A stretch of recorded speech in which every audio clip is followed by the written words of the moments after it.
अस्सलाम वालेकुम। हम तुम डिजिटल पर मैं हूं आपका मेज़बान इम्तियाज़ शाद। पाकिस्तान की मौजूदा सूरत हाल के ऊपर हम गुफ्तगू करने जा रहे हैं और इस वक्त हमारे साथ जो है वो मुल्क के बड़े मायानाज शख्सियात जो है वो मौजूद हैं।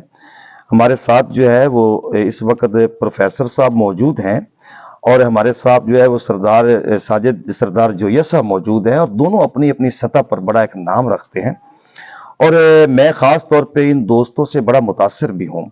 हम मौजूदा मुल्की सूरत हाल के ऊपर कोई बात करते हैं और उस तमाम कैफियत को सामने लाते हैं जिसमें पूरी कौम जो है वो हैजानी कैफियत में चली गई है। तो हम चाहते हैं कि हैजानी कैफियत से कौम के पास निकलने का भी कोई रास्ता है कि नहीं है। तो प्रोफेसर साहब, सबसे पहले तो वेलकम, आप हमारे पास तशरीफ़ लाए और बड़ी दूर से सफ़र करके आए। साजिद सरदार जोया साहब, आपके भी बड़ी मोहब्बत, बहुत शुक्रिया। इस वक्त आप बेहतर जानते हैं कि मुल्क की माशी सूरत हाल जो है वो बहुत परेशान कुन है जी और ख़ास तौर पर हमारी सियासी जो अनाव के पहाड़ हैं वो कोह हिमालय से भी ऊपर चले गए हैं। जहाँ पर सियासत इतनी तपश पैदा कर रही हो मुल्क के अंदर और महंगाई, बेरोजगारी, अफरा तफरी, इस तमाम कैफियत में हम आज थोड़ा सा कोई पॉजिटिव बात करते हैं। हम इन बातों की तरफ निशानदेही नहीं करना चाहते हैं कि ये पैदा क्यों हुई है, हम उसके हल की तरफ जाते हैं। पैदा होकर ऊपर तो सारे दोस्त बात कर रहे हैं, हमें असबाब का भी पता है कि ये क्या है, लेकिन हम ब्लेम गेम की तरफ नहीं जाना चाहते हैं। तो प्रोफेसर साहब, आप ये बताएं कि इस सारी कैफियत से कैसे निकला जा सकता है और हम अपने आप को इस कैफियत से कैसे निकाल सकते हैं। Thank you so much Imtiaz Shah साहब की मोहब्बत तो सियासत का चलन छोड़ दिया। हम अगर मोहब्बत न करते तो हुकूमत करते। प्यारे भाई, आपको पता है पंजाब असेंबली और केपी की असेंबली टूट चुकी है। और सबसे बड़ी बात है कि पाकिस्तान तहरीक इंसाफ का बोल्ड स्टेप है। सबसे बड़ी बात है हमें तमाम पॉलिटिकल पार्टीज की इज्जत करनी चाहिए, which is very very important. और एक हेल्दी सेहतमंद सियासी कल्चर को परवान चढ़ाना चाहिए। और मौजूदा सूरत हाल में शाद भाई, इंतखाबात बहुत ज़रूरी हैं। अगर बर वक्त इंतखाबात हो जाते हैं तो हम मुल्की मसाइल से निकल जाएंगे। कन्फ्यूजन बहुत ज़्यादा है, यकीन ज़िंदगी है, बेयकीनी मौत है। और वाहिद हाल मेरे ख्याल में साफ शफाफ इंतखाबात, जो कि मैं समझता हूँ कि मुल्क एक बेहतर लेवल पे आगे ग्रो करेगा। अच्छा साजिद सरदार जोया साहब, बात यह है कि जो प्रोफेसर साहब बात कर रहे हैं कि इंतखाबात का होना जरूरी है, तब मुल्क आगे बढ़ सकता है। अच्छा, ये भी एक चले लगता है ऐसे ही है कि जैसे कोई सियासी जमात की एक डिमांड भी हो सकती है, लेकिन मैं चाहता हूं कि हम कोई ऐसा सलूशन सामने रखें। आपकी नज़र में मौजूदा इस कैफियत से निकलने के लिए, जो हैजान की कैफियत है, पूरी कौम मफलूज हो चुकी है और इस वक्त यकीन माने कि पूरी कौम जो है ना वो इनफरादी तौर पर भी और इज्तमाही तौर पर भी वो इस कैफियत में चली गई है कि उनके लिए तो सुबह का सूरज भी बड़ा तकलीफ दे निकलता है और शाम का जब गुरूब होता है तो उनकी समझे दुनिया ही खत्म हो जाती है। बिल्कुल। आपके पास हल क्या, आप क्या समझते हैं? वन लाइनर बताइए कि आपके पास क्या हल है, इस कैफियत से कैसे निकला जा सकता है। इम्तियाज साहब, सबसे पहले सबसे ज़रूरी काम है एतमाद की फ़िज़ा को कायम करना। अगर एतमाद की फ़िज़ा कायम नहीं होगी तो उस वक़्त तक किसी इन्वेस्टर का कोई हौसला नहीं होगा। हमारी जिस तरह आप देख रहे हैं स्टॉक मार्केट कभी क्रैश कर जाती है, कभी बहाल हो जाती है। अगर स्टॉक मार्केट क्रैश हो रही है, बहाल हो रही है, तो इसका मतलब है सरमायादारों में किसी किस्म का कोई एतमाद नहीं है। एतमाद का बिल्कुल फुकदान है यहाँ पे। एतमाद कायम होगा उसी सूरत में जब अवाम अपने नुमाइंदे खुद चुनेंगे। अवामी नुमाइंदे आएंगे तो जो प्रोफेसर साहब ने बात की थी ना कि अवामी नुमाइंदों के ज़रिए ही उसका हल निकलेगा। अगर एतमाद की फ़िज़ा कायम कर ली गई, एक ये पार्टियां आपस में मिलजुल कर बैठ कर इन्होंने कोई नतीजा अखज़ कर लिया तो इंशाल्लाह हम अपने मुल्क को बेहतरी की तरफ ले जाएंगे। लेकिन अगर इस तरह ही बदएतमादी की फ़िज़ा रही, यही हालात रहे, तो मुल्क तो पहले ही बहरानों का शिकार हो गया है। लोग कह रहे हैं पाकिस्तान डिफ़ॉल्ट हो जाएगा। डिफ़ॉल्ट हो नहीं जाएगा, हम डिफ़ॉल्ट कर चुके हैं। डिफ़ॉल्ट हम इस तरह कर चुके हैं कि हमारे पास कुछ मखसूस सरमाया ऐसा था जो दोस्त ममालिक का, जो हमने उनसे वादा किया हुआ था कि हम वो इस्तेमाल नहीं करेंगे। वो सिर्फ शो ऑफ बैलेंस के लिए था। इस वक्त मुल्क के पास 2.9 बिलियन डॉलर्स के रिजर्व्स हैं, जबकि हमने 8 बिलियन डॉलर्स अपने दोस्त ममालिक से, अपने बरादराना ममालिक से ऐसे लिए हुए थे जिनको हमने इस्तेमाल नहीं करना था और हमने अपने वादे की खिलाफ वर्जी कर दी है। डिफ़ॉल्ट का ये मतलब नहीं कि हम दुनिया ने हमें गोली मार दी है। डिफॉल्ट का ये मतलब है कि जो हमने अपनी कमिटमेंट की हुई है हम उससे डिफॉल्ट कर चुके हैं। ये बात ठीक है आपकी कि बेसिकली हम जो है वो कमिटमेंट से पे पूरे नहीं उतरे हैं। पूरे नहीं उतरे। प्रोफेसर साहब मसला ये है कि ये बातें तो हम जो कर रहे हैं ये माशियात की बातें कर रहे हैं कि हमारा मुआश किस तरह से ठीक हो सकता है, लेकिन फ़िक्र मुआश यकीनी बात है कि ज़रूरी चीज़ें होना भी चाहिए। तो जिस मुआश के हवाले से हमें नबी मेहरबान सल्लल्लाहु अलैहि वसल्लम ने जो हमें पैगाम दिया है और जो असूल बताए हैं, कि आपको नहीं लगता कि हम उन असूलों से इन्हिराफ कर गए हैं? उसकी शायद ये वजह है कि आज हमें ये दिन देखना पड़ रहा है कि एक ज़राई मुल्क जो है वो आटे की किल्लत का शिकार है। जी सर, अगर हम मगरब को अंधाधुंध फॉलो करेंगे तो ऐसा ही होगा। दुनिया में 57 से 58 आज़ाद मुस्लिम ममालिक हैं, लेकिन ज़्यादातर सफ़र कर रहे हैं अशराफिया की वजह से, बादशाहत की वजह से, और प्रैक्टिकली वहाँ पे इस्लाम अप्लाई नहीं हो रहा। आपने बहुत प्यारी बात की। अगर हम अपने प्यारे रिलीजन दीन को, इस्लाम को हकीकी मानों में और सही तरीके से अगर हम प्रैक्टिकली अपने रिलीजन पे अमल करेंगे तो नताइज बहुत हैरान कुन होंगे। तो हमें अपने रिलीजन को भी फॉलो करना चाहिए। फ्रस्ट्रेशन और डिप्रेशन तभी कम होगी। और ये जो मैंने पहले आपसे बात की थी ना कि तमाम पॉलिटिकल पार्टीज आपस में प्यार मोहब्बत से हम आहंगी के साथ, मेंटल हार्मनी के साथ एक दूसरे से जुड़ेंगी तो मसला हल होगा। इस्लाम भी यही सिखाता है। अच्छा साजिद भाई, बात ये है कि जिस तरह प्रोफेसर साहब ने बात की है कि बुनियादी तौर पर हमें एक प्लेटफॉर्म पे आना पड़ेगा, और आप भी कह रहे थे कि एतमाद की फ़ज़ा जो है, असल में अगर एतमाद की फ़ज़ा होती हमारे दरमियान, इत्तेहाद हमारे दरमियान कायम होता तो ये दिन हमें देखने ही ना पड़ते। ये तो वजह यही बनी ना, बद एतमादी है हमें एक दूसरे पर।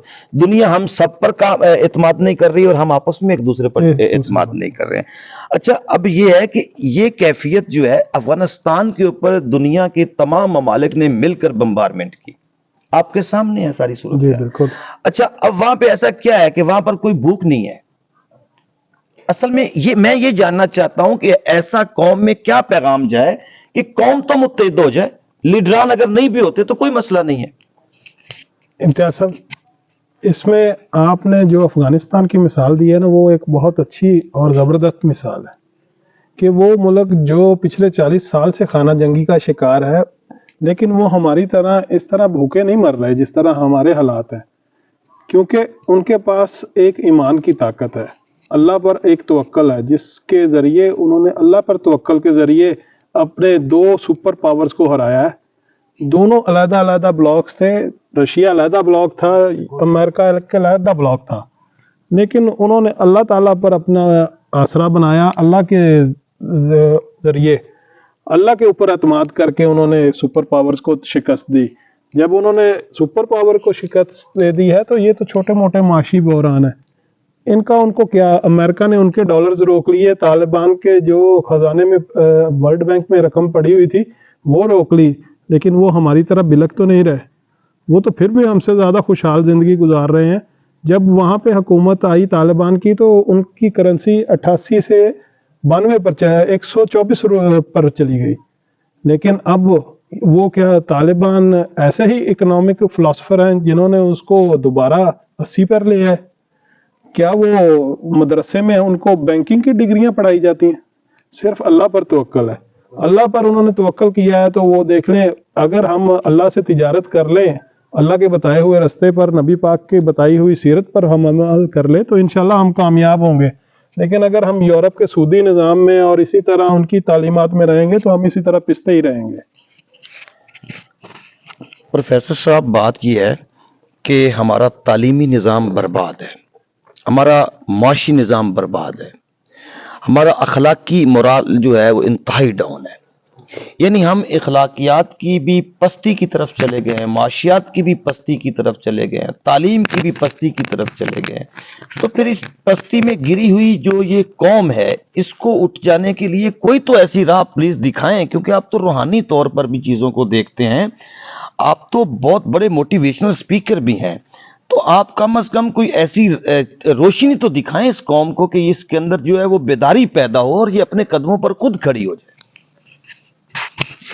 उसका हल शाद भाई यकसा तालीमी निज़ाम है, हम उर्दू मीडियम इंग्लिश मीडियम में उलझे हुए हैं, 12 करोड़ से ज़्यादा यूथ है, अगर उनको यकीन दिला दिया जाए और वो उन्होंने डिलीवर करना है, वो हमारी ताकत है और निज़ाम है एक हो। असल में अशराफिया, एक और बात साजिद भाई भी एग्री करेंगे, सिर्फ 1500-1600 अफराद हैं जब व्हेन यू विल कैलकुलेट, ज़्यादा से ज़्यादा चंद घराने हैं जो कि 75 साल से हमें निचोड़ रहे हैं, जागीरदार, सरमायादार और ब्यूरोक्रेट। आम आदमी को जब शऊर आता है वोट की ताकत से, जैसे मैंने पहले बात की है, साफ सुथरे इंतखाबात और मिडिल क्लास से लीडरशिप तब उठेगी जब वोटर्स का टर्न आउट ज्यादा होगा। वोटर्स 20-30-40% निकलते हैं, ज्यादा नहीं निकलते। अगर हम वोटर मुतहरक होकर वोट की ताकत को समझें, देखिए कि हमें पाकिस्तान के वक्त भी मोहम्मद अली जिन्ना के साथ खोटे सिक्के थे, मसला तब भी यही था, लेकिन वोटर ज्यादा से ज्यादा निकला और मुनज़्ज़म एफर्ट की गई। इस तरह पॉलिटिकल पार्टीज को मुनज़्ज़म एफर्ट करनी चाहिए अपने मुल्क की बका के लिए, सलामती के लिए। डेमोक्रेटिक सिस्टम इतना बुरा नहीं है, लेकिन सबसे बड़ी बात है कि एप्लीकेशन नहीं हो रही। ये कोई जमहूरियत नहीं है